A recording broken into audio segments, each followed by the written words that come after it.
Legendary Passages, Episode 26, The Gigantomachy, Olympian Gods vs. Giants from the Library of Apollodorus.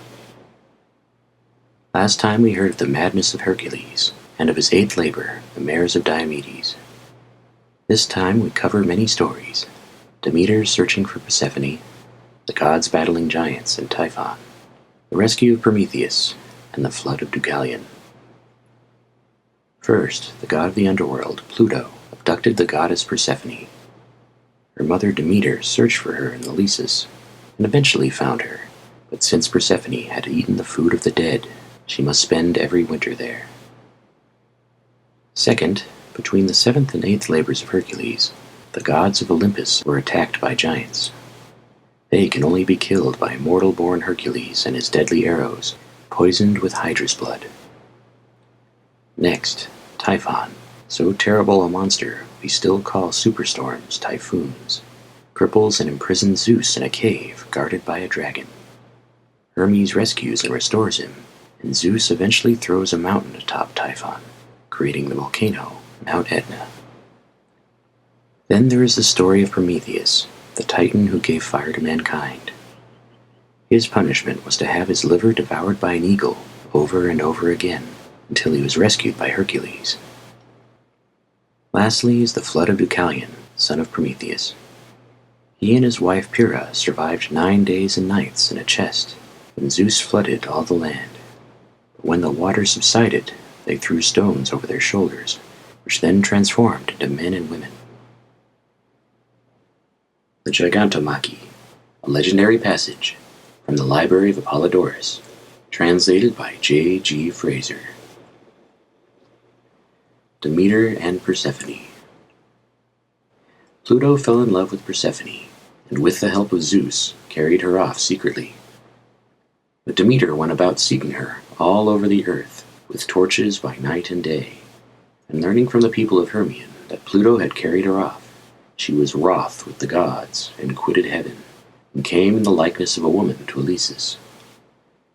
At first she sat down on the rock, which has been named Lapless after her, beside what is called the Well of the Fair Dances. Thereupon she made her way to Eleusis, who at that time reigned over the Eleusinians.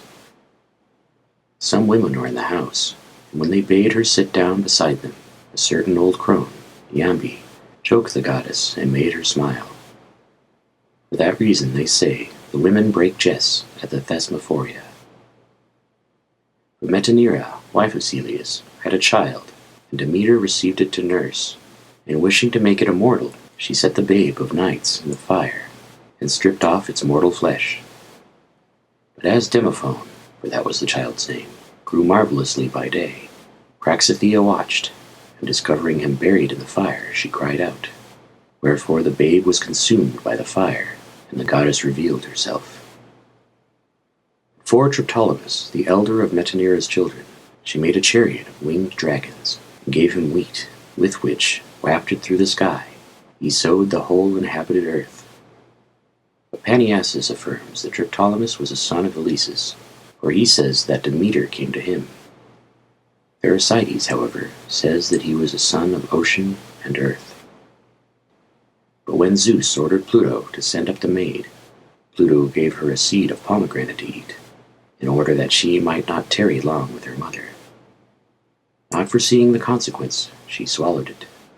And because Ascaphilas, son of Acheron and Corgyra, bore witness against her, Demeter laid a heavy rock on him in Hades. But Persephone was compelled to remain a third of every year with Pluto, and the rest of the time with the gods. War of the Giants and Typhon. Such is the legend of Demeter. But Earth, vexed on account of the Titans, brought forth the giants, whom she had by sky. They were matchless in the bulk of their bodies, and invincible in their might. Terrible of aspect did they appear, with long locks drooping from their heads and chin, and with the scales of dragons for feet.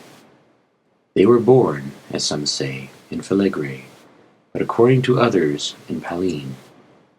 And they darted rocks and burning oaks at the sky. Surpassing all the rest were Porphyrion and Alcyones, who was even immortal so long as he fought in the land of his birth. He also drove away the cows of the sun from Erythea. Now the gods had an oracle that none of the giants could perish at the hands of the gods, but that with the help of a mortal they would be made an end of. Learning of this, Earth sought for a symbol to prevent the giants from being destroyed even by a mortal. But Zeus forbade the dawn and the moon and the sun to shine, and then, before anybody else could get it, he culled the symbol himself, and by means of Athena summoned Hercules to his help. Hercules first shot Alcyoneus with an arrow, but when the giant fell on the ground, he somewhat revived. However, at Athena's advice, Hercules dragged him outside Pallene, and so the giant died. But in the battle, Porphyrion attacked Hercules and Hera. Nevertheless, Zeus inspired him with lust for Hera, and when he tore her robes and would have forced her, she called for help, and Zeus smote him with a thunderbolt, and Hercules shot him dead with an arrow. As for the other giants, Ephialtes was shot by Apollo with an arrow in his left eye, and by Hercules in his right. Eurytus was killed by Dionysus with a thyrsus, and Clytius by Hecate with torches, and Mimas by Hephaestus with missiles of red-hot metal.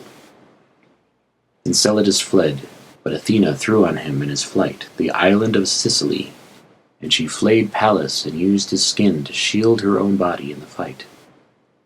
Polybutes was chased through the sea by Poseidon, and came to Kos, and Poseidon, breaking off that piece of the island which is called Nisirum, threw it on him. And Hermes, wearing the helmet of Hades, slew Hippolytus in the fight, and Artemis slew Gratian. And the Fates, fighting with razor clubs, killed Agrius and Thaus. The other giants Zeus smote and destroyed with thunderbolts, and all of them Hercules shot with arrows as they were dying. When the gods had overcome the giants, Earth, still more enraged, had intercourse with Tartarus, and brought forth Typhon in Cilicia, a hybrid between man and beast. In size and strength he surpassed all the offspring of Earth. As far as the thighs he was of human shape, and of such prodigious bulk that he out-topped all the mountains, and his head often brushed the stars. One of his hands reached out to the west, and the other to the east, and from them projected 100 dragons' heads. From the thighs downward he had huge coils of vipers, which, when drawn, reached to his very head and emitted a loud hissing. His body was all winged. Unkempt hair streamed on the wind from his head and cheeks, and fire flashed from his eyes. Such and so great was Typhon when, hurling kindled rocks, he made for the very heaven with hissings and shouts, shouting a great jet of fire from his mouth. But when the gods saw him rushing at heaven, they made for Egypt in flight, and being pursued they changed their forms into those of animals. However, Zeus pelted Typhon at a distance with thunderbolts, and at close quarters struck him down with an adamantine sickle, and as he fled pursued him closely as far as Mount Cassis, which overhangs Syria. There, seeing the monster sorely wounded, he grappled with him. But Typhon twined about him, and gripped him in his coils, and wresting the sickle from him, severed the sinews of his hands and feet, and lifting him on his shoulders, carried him through the sea to Cilicia and deposited him on arrival in the Corcian cave. Likewise he put away the sinews there also, hidden in a bearskin, and he set to guard them the she-dragon Delphine, who was a half-bestial maiden.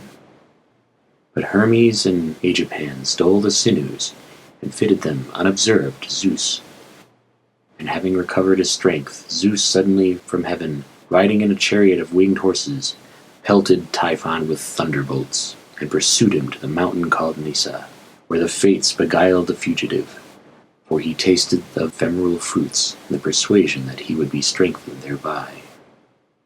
So, being again pursued, he came to Thrace, and fighting at Mount Haemus, he moved whole mountains. But when these recoiled on him through the force of the thunderbolt, A stream of blood gushed out on the mountain, and they say that from that circumstance the mountain was called Hermes. And when he started to flee through the Sicilian Sea, Zeus cast Mount Etna in Sicily upon him. That is a huge mountain, from which down to this day they say blasts of fire issue from the thunderbolts that were thrown. So much for that subject. Prometheus and Deucalion. Prometheus molded men out of water and earth, and gave them also fire, which, unknown to Zeus, he had hidden in a stalk of fennel.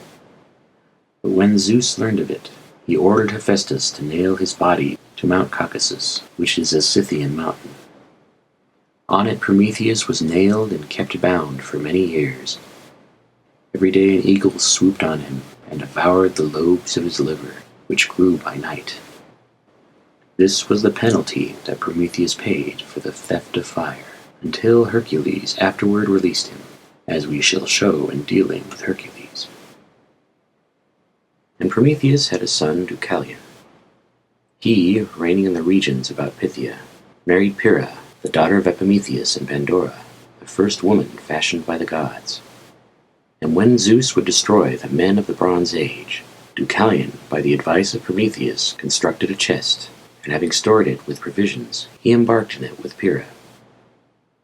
But Zeus, by pouring heavy rain from heaven, flooded the greater part of Greece, so that all men were destroyed, except a few who fled to the high mountains in the neighborhood. It was then that the mountains in Thessaly parted, and that all the world, outside the isthmus in the Peloponnese, was overwhelmed. But Deucalion, floating in the chest over the sea for 9 days and as many nights, drifted to Parnassus, and there, when the rain ceased, he landed and sacrificed to Zeus, the god of escape. And Zeus sent Hermes to him, and allowed him to choose what he would, and he chose to get men. And at the bidding of Zeus, he took up stones and threw them over his head, and the stones which Deucalion threw became men, and the stones which Pyrrha threw became women. Hence people were called metaphorically people, laos, from laos, a stone.